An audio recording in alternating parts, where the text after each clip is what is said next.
We are Tori and Lauren broadcasting for you this afternoon from the Hayden Library. Yes.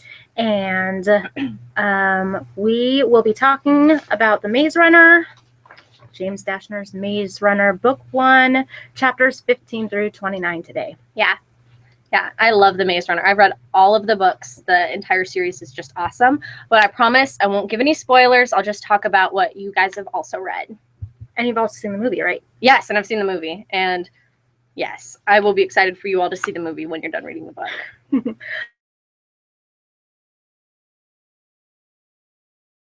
Very much was rereading for our discussion today.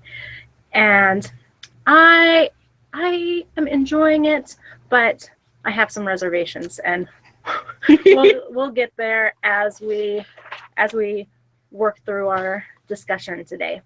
We were kind of thinking of doing it sort of chronologically as it is in the book.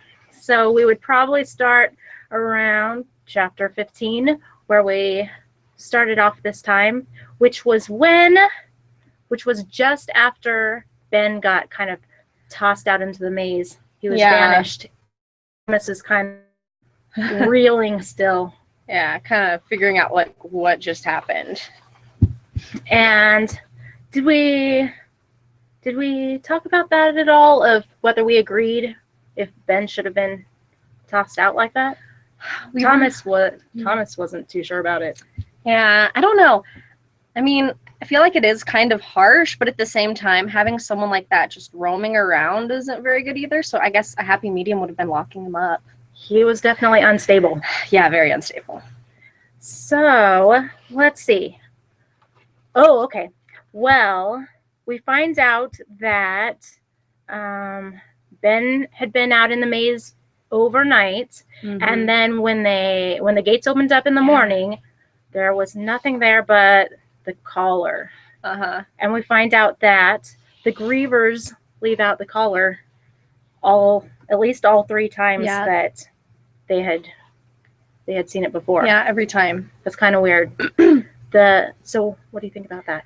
Yeah, I don't know if there's like any significance in why they do that. If maybe it's just like a taunt to be like, I don't know, like, we're better than you because, you know, you guys are like weak and we're scary and stuff. You know what I mean? But that kind of makes us want to talk about the grievers a little more. Yeah.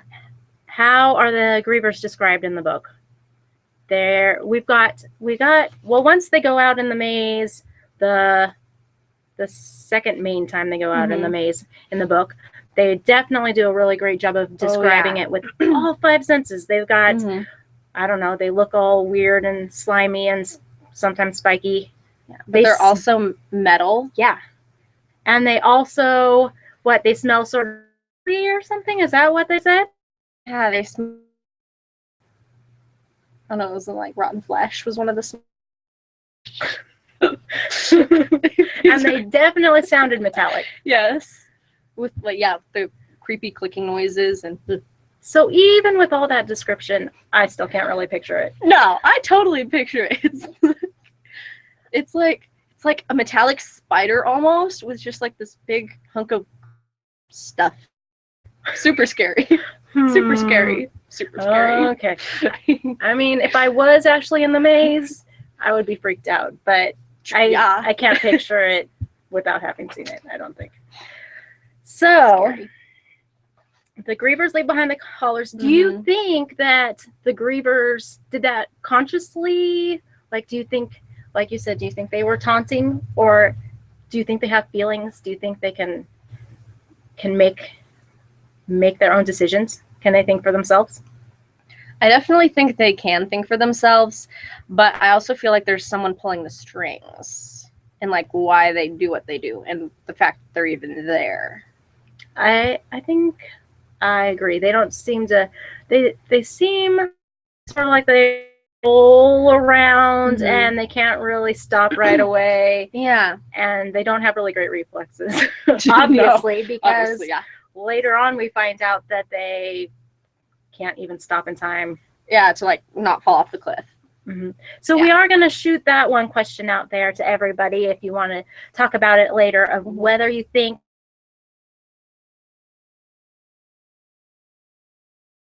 they would have left those collars behind for everyone to find after the banishments. So another thing about the Grievers, kind of one of the first things that gets all of the action going in the story, besides Thomas and Teresa arriving, of course, was that dead Griever they found in the maze. Yes. Yeah. So that was interesting. It all kind of happened concurrently. Mm-hmm.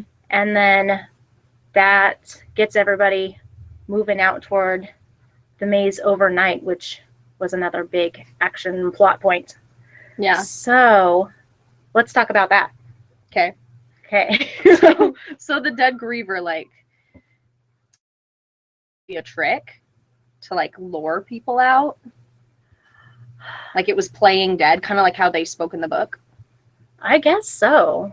I don't know if it was disabled, and then when the people, when Albie and Minnow showed up again, and it just like kind of like a roly-poly type thing. But I think that it's being controlled. I think I don't know how. I don't think they've ever seen any of these Grievers actually die. So yes. So yeah, even like the 4 Grievers that did fall off the cliff, they just vanished into thin air, which was really interesting. So you got the situation. The gates are closing, and Minnow's dragging Albie back toward the glade. It's clear that they're not going to be able to make it in time, and Thomas jumps out. Would you have jumped out? Oh, jeez. I honestly, if I jumped out, I would have died. So I don't think I would have jumped out. I would have been like, wait. I would like to think I would have jumped out, but I'm not that chivalrous. Yeah. Okay. And then even once you've got Thomas out there and Minnow's out there, he's still conscious. Albie definitely not conscious. Yeah. And Minnow's got the experience. He has made the decision. He's out of there. Yeah, he's like freaking out at first. That was unexpected to me. I know. I was expecting him to be like, okay. Always up to then, he's been a really chill kind of guy. Yeah. Like knows what he's doing. He's on top of things. But yeah, when they were out in the maze, he was freaking out. And Thomas was the one with the cool head. He was like, wait a minute. Need to help our friend. So do you think you would have had the fortitude and the presence of mind to maneuver up and save the day? Because that was a pretty good idea to wrap around those vines around and kind of hide Albie out of the way. Yeah, I definitely don't know how I would have been able to get Albie up there. Like even like as Dashner was describing Thomas to it, I'm still just like, how does that work? Like that was intense. I'm like, yeah, I don't know how well I would have been able to do that. Yeah.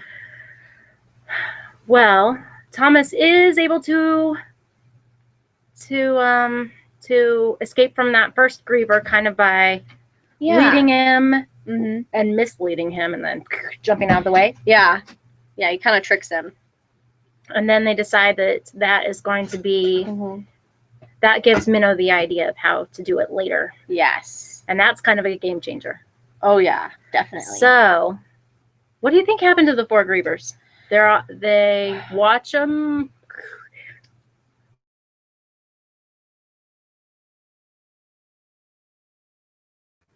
You kind of expect to hear the crash at the bottom, and it never comes. Yeah. I don't know if there's like an invisible like field sort of thing.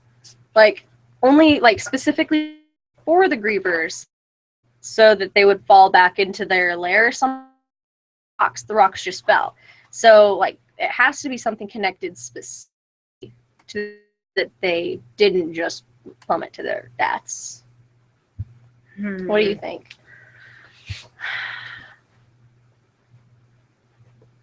I don't know. I don't know. Maybe it's like the Earth is not round, and they just kind of,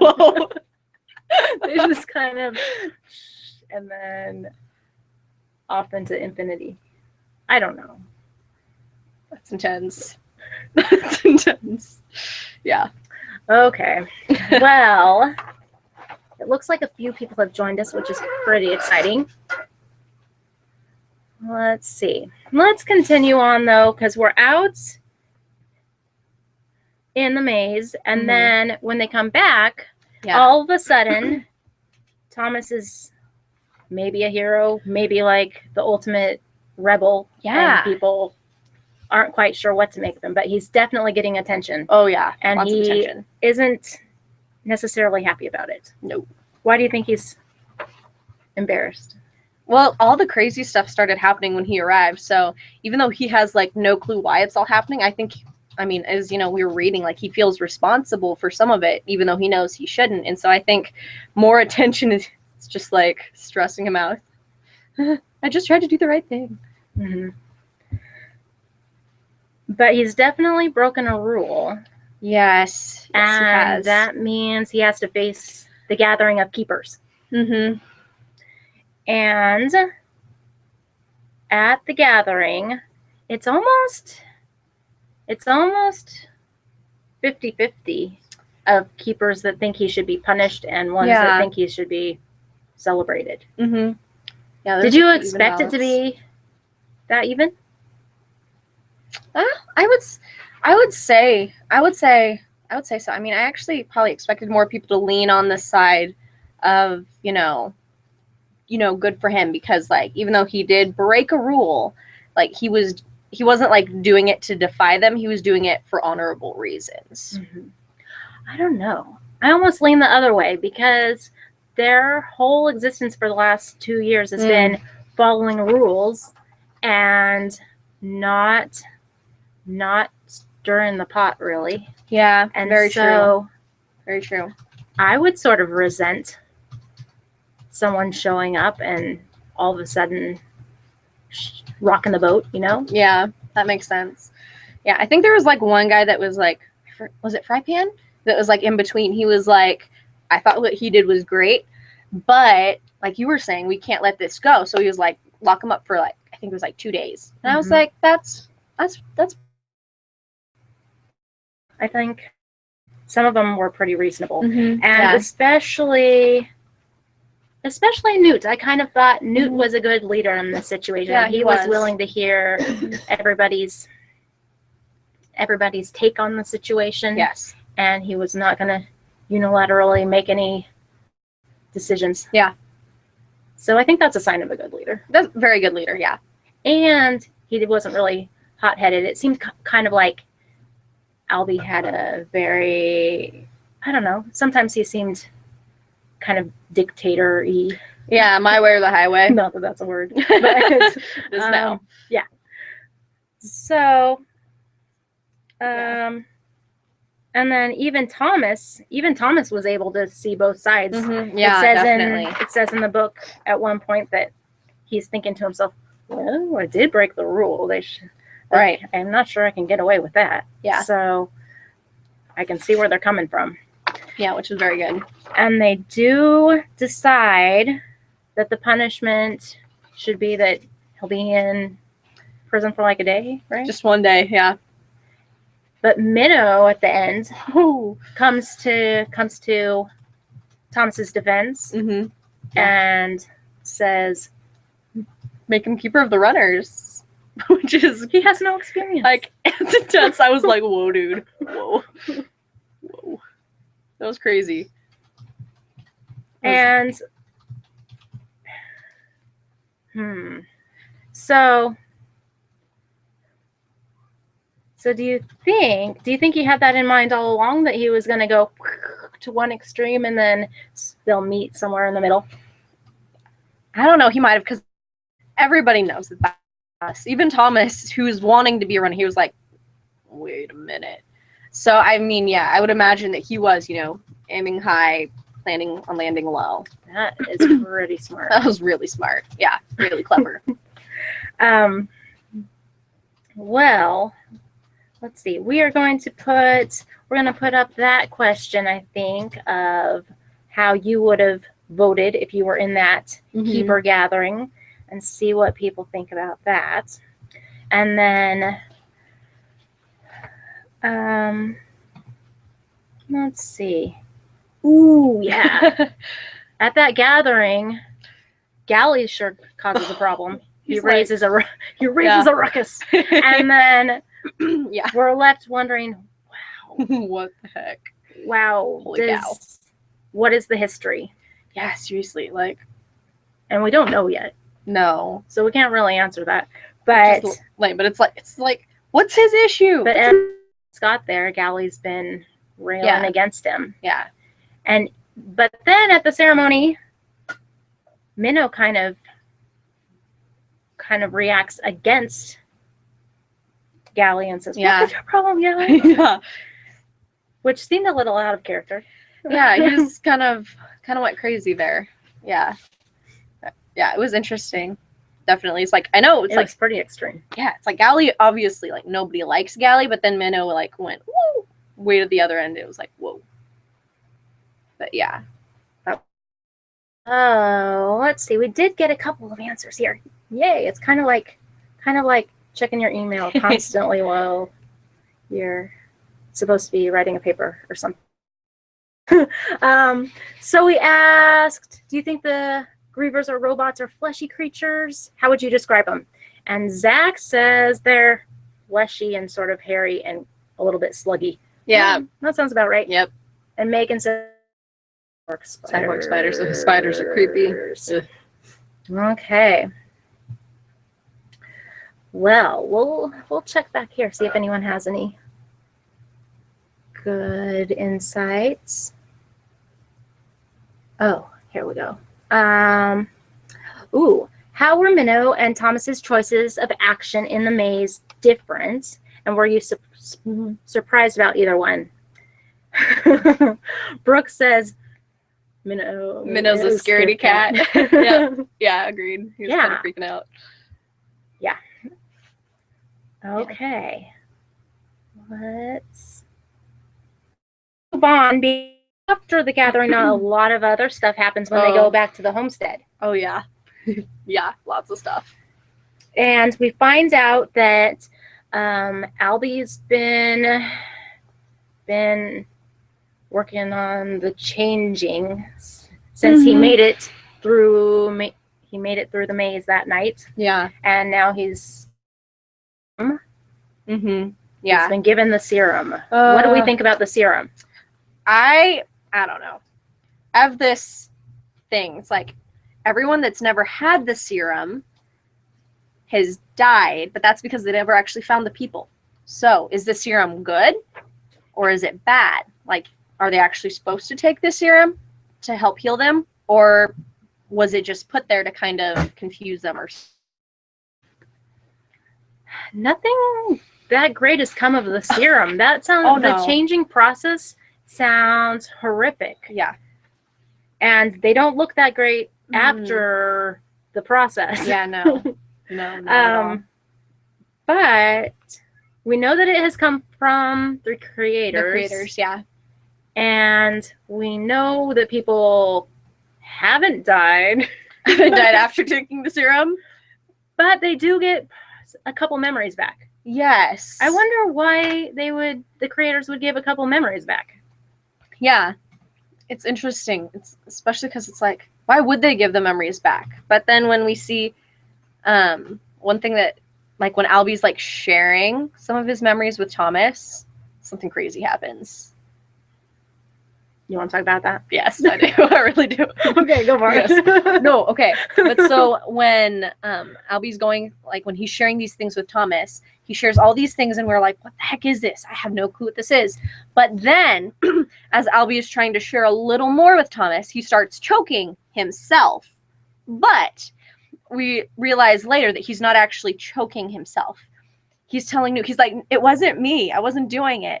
And so it makes me wonder, was someone controlling him? And were they able to control him because he took the serum? Was that like a link from the creators to them? Or did they already have a link somehow?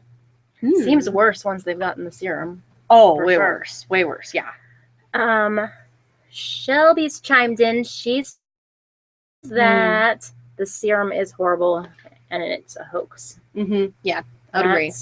Yeah, definitely. Oh, and a couple people added to the Griever description as metallic Minecraft ogres. I like that. And Brooke says that they remind part robot, part spider. Oh yeah, slug thing. Ooh, let's see. Oh, back to that question about the keeper's decision at the gathering. And Zach says he is on Thomas's side, definitely. Yeah. And he wants to see that they were kind of evenly distributed on their opinions. Okay. When, like you said, when Albie was kind of in that weird trance thing, he was choking himself. He was also saying that they need to protect the maps. Protect the maps. I have no clue what that means. Yeah. It's like protect the maps. They haven't really talked about that room or like the maps in general very much. So I'm like, protect the maps. The map room is definitely still pretty mysterious at this point. Really mysterious. All the runners just go in there at the end of the day, do something, and then come back out. Yeah. And it must be pretty important job. I mean, right. It's the most important job. Yeah. It's a very respected job within the Glade. And so the maps are pretty important. But what could happen to them? Why would they have to protect them? Yeah. What could they be protecting from? I don't know. It's so intense. Okay. Oh, and then what was Albie saying about outside the world? Yes. He said he remembered the flare. What's that? And then I remember from our earlier section, Ben was really, really worried that Thomas was going to take them out of the maze. Take them out of the maze. Like the maze was the safe place. Yeah. So the outside world must be looking pretty bad right now. Because Albie... That's just what I'm... Yeah, because one thing that Albie said was... Shoot, what did he say? He said something about, like, why would they ruin our happiness? Oh, yeah. Yeah, he said something like, why would they ruin... We could have stayed here, lived happily. Yeah. I'm not sure if that's true, but yeah.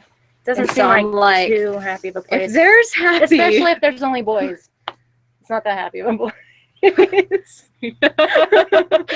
We're girls, so... Which brings us to Teresa. After Thomas visits Albie, he goes to visit Teresa. Yes. And that turns out kind of weird too. Because he doesn't think he knows Teresa at this point. Yeah. Yeah. But then as he like looks at her face more, he's like, wait, she is familiar. And then he hears a voice in his head and he's like, freaking out, and he thinks he's crazy. And she tells him that everything's their fault. Yeah, she tells them it's their fault, and I'm like, we did this to them.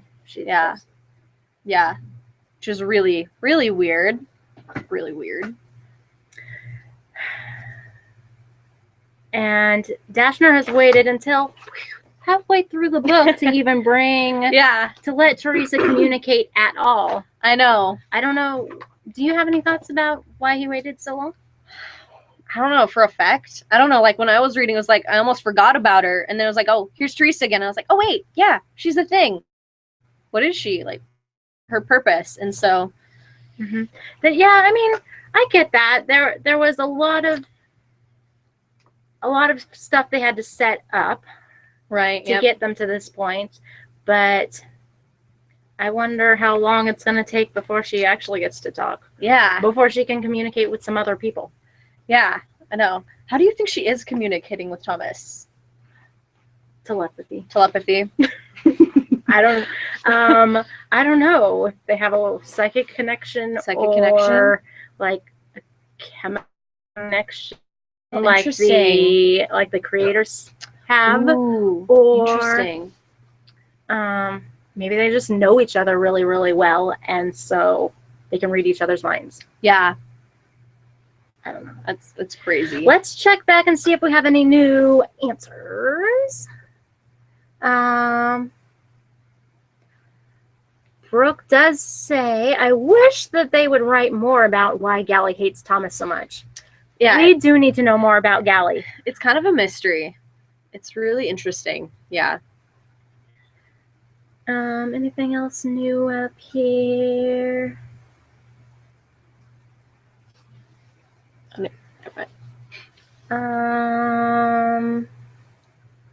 Why? Oh, I am interested in this one. Why would creators give memories, even partial ones, back during the changing? Let's see. Zach says to hurt them and affect their thoughts and minds. That makes sense. Yeah. Shelby says the memories may help them get through life in the maze. Also, the memories may remind the gladers that there is hope and that they should try and get through the maze, and the memories will give more urgency to leave. Oh, that's a really great point. That's really good. Yeah. Huh. But Brooke takes the other side and says, actually, I think that it seems like the memories come back to show them that there is no hope. Interesting. Talking more about the serum. The serum seems to be a necessary evil in this case, since they do not know what it really does, but it can save them from being stung. Yeah, it is definitely a physical repair. Yeah. If not a mental or emotional fixer-upper. Right. No, it doesn't really. Well. And let's see. We are almost out of time, actually, already. Man alive. So it looks like next week we're going to be reading. What are we going to be reading? We'll be looking at chapters 30 through 44. And we'll have more to talk about next time. Yeah. Any last words?